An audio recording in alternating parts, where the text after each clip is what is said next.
Honesty ಅಂದರೆ ಏನು honesty, ಎಲ್ಲಿ ಆನೆಸ್ಟಿ, ಯಾಕೆ ಆನೆಸ್ಟಿ?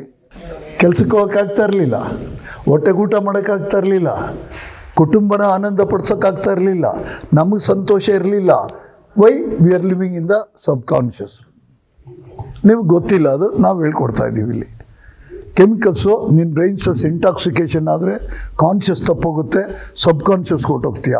ಸಬ್ ಕಾನ್ಷಿಯಸಲ್ಲಿ you cannot enjoy your life ಅಲ್ವಾ? ಬ್ರೈನ್ ಸೆಲ್ಸು ಒಂದು ಸಾರಿ ಉನ್ಮತ್ತತೆ ಇಂಟಾಕ್ಸಿಕೇಷನ್ ಆಯಿತು ಅಂದರೆ ಬ್ರೈನು ದೇಹದ ಮೇಲೆ ಕಮೆಂಡ್ ಹೊಟ್ಟೋಗುತ್ತೆ. ನೋಡಿ, ಬಾರ್ ಒಳಗೆ ಹೋಗಿ ಕೂತ್ಕೊಳ್ಳೋಕೆ ಎಷ್ಟು ಚೆನ್ನಾಗಿ ಕೂತ್ಕೋತೀರಾ, ಆರ್ಡ್ರ್ ಮಾಡ್ತೀರಾ, ಒಳಗಡೆ ಹೋಯ್ತು ಒಂದು ಡ್ರಿಂಕು, ಸ್ವಲ್ಪ ಲೂಸ್ ಆಯಿತು, ಅರ್ಧ ಖಾಲಿ ಆಯಿತು, ಇನ್ನು ಸ್ವಲ್ಪ ಲೂಸ್ ಆಯಿತು, ಒಂದು ಕ್ವಾರ್ಟ್ರ್ ಖಾಲಿ ಆಯಿತು, ಬಾಯ್ತು ಸಪ್ಲೈ ಬಾರೆಯ ಕೈ ಕಾಲಂಗೆ. ಏನಿದ್ರ ಅರ್ಥ? ಬ್ರೈನ್ಗೆ ದೇಹದ ಮೇಲೆ ಕಮೆಂಡ್ ಹೊಟ್ಟೋಯ್ತು ಅಲ್ವಾ? ಮನೆಯಲ್ಲಿ ವರ್ಷಾನುಗಟ್ಟಲೆ ಊಟ ಮಾಡ್ತಾ ಇರಲಿಲ್ಲ. ನೀವು ಆನೆಸ್ಟಾಗಿರೋದನ್ನು ದೇವ್ರ ಹತ್ರ ಏನು ಹೋಗೋದು ಬೇಕಾಗಿಲ್ಲ, ನಿನಗೆ ನೀನು ಪ್ರಾಮಾಣಿಕನಾಗಿರೋದು.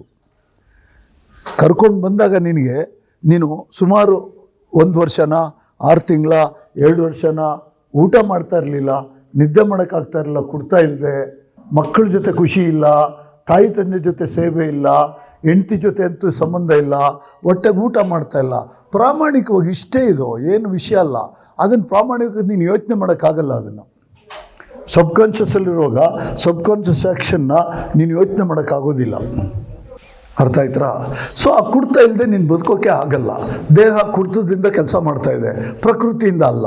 ನಿನಗೆ ಗೊತ್ತಿಲ್ಲ. ಇಲ್ಲಿ ಬಂದಮೇಲೆ ನಾನು ಹೇಳ್ಕೊಡ್ತಾ ಇದ್ದೀನಿ.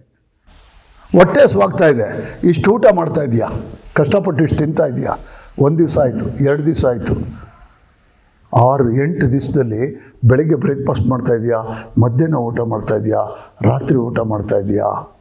ನಿನ್ನ ತಲೆಯಲ್ಲಿ ಕುಡಿಬೇಕನ್ನೋ ಆಸೆ ಇಲ್ವಲ್ಲ? ಫೀಲ್ ಆನೆಸ್ಟಿ ಬಾಬಾ. 10 ವರ್ಷದಿಂದ ಕುಡ್ತಾ ತಾನೇ ನಾಶ ಮಾಡಿದ್ದು ನಮ್ಮನ್ನು. ನನ್ನ ಹೆಂಡತಿ ಇದ್ದಾಳೆ, ಮುಟ್ಟಕ್ಕೆ ಬಿಡಲಿಲ್ಲ. ತಾಯಿ ತಂದೆ ಇದ್ದಾರೆ, ಪೂಜೆ ಮಾಡೋಕ್ಕೆ ಬಿಡಲಿಲ್ಲ. ಮಕ್ಕಳನ್ನ ಮುದ್ದಾಡೋಕ್ಕೆ ಬಿಡಲಿಲ್ಲ. Whatever your education, you can't enjoy. ಊಟ ಮಾಡೋಕ್ಕಾಗಲಿಲ್ಲ. ಲಿವಿಂಗ್ ಡೆಡ್ ಅಲ್ಲ?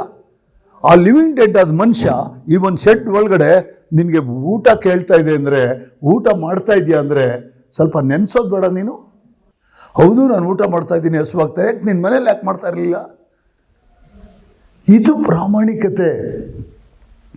ಇಲ್ಲಿ ನನ್ನ ಸಾಯಿಸೋಕ್ಕಾಕಿಲ್ಲ, ನನ್ನ ಉಳಿಸೋಕ್ಕಾಕವ್ರೆ.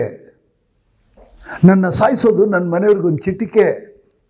ಹಂಗೆ ಮಾಡಲಿಲ್ಲ, ಅವರು ಉಳಿಸ್ತಾ ಇದ್ದಾರೆ ಅಂತ ತಿಳ್ಕೊಳ್ಳೋದೇ ಪ್ರಾಮಾಣಿಕತೆ.